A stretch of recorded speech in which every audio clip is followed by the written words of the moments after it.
வணக்கம். ஹெல்த்தி சோமாஸ் எப்படி செய்யறதுன்னு இப்போ பார்க்கலாம்.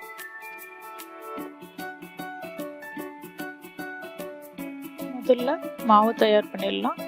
மைதா, தேவையான அளவு உப்பு, ஒரு ஸ்பூன் நெய் நல்லா கலந்து சப்பாத்தி மாவு பதத்துக்கு பிசைஞ்சு ஒரு 15 மினிட்ஸ் மூடி வச்சிடலாம்.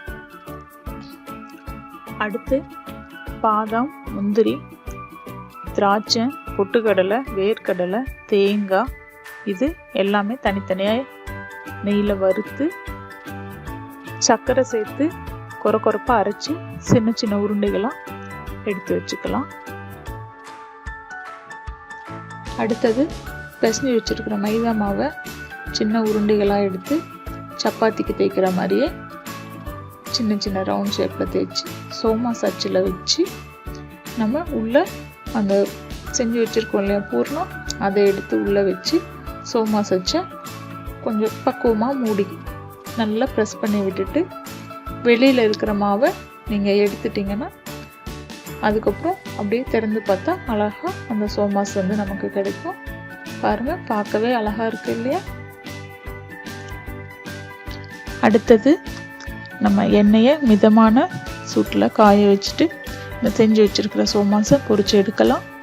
எண்ணெய் மிதமான சூட்டில் இருக்கும்போது இந்த சோமாஸை எண்ணெயில் போட்டு நல்லா 2 பக்கமும் திருப்பி விட்டு பொன்னிறமாக வர்ற வரைக்கும் நம்ம அதை பொரிச்சு எடுக்கணும். நல்லா கொதி அடங்கினதுக்கப்புறம் எடுத்திங்கன்னா நல்லா மொறுமொறுப்பாக வரும். ரொம்ப நாளைக்கு கெடாமல் இருக்கும். இதோ பொன்னிறமாக வந்துடுச்சு.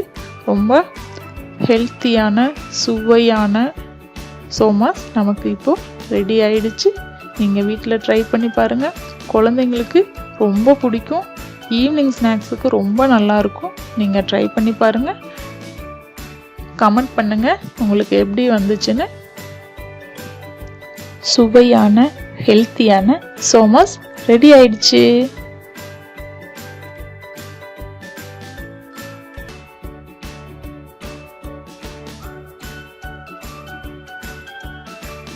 மறக்காமல் இந்தியன் லைஃப் ஸ்டைல் சேனலை சப்ஸ்கிரைப் பண்ணுங்கள். நன்றி, வணக்கம்.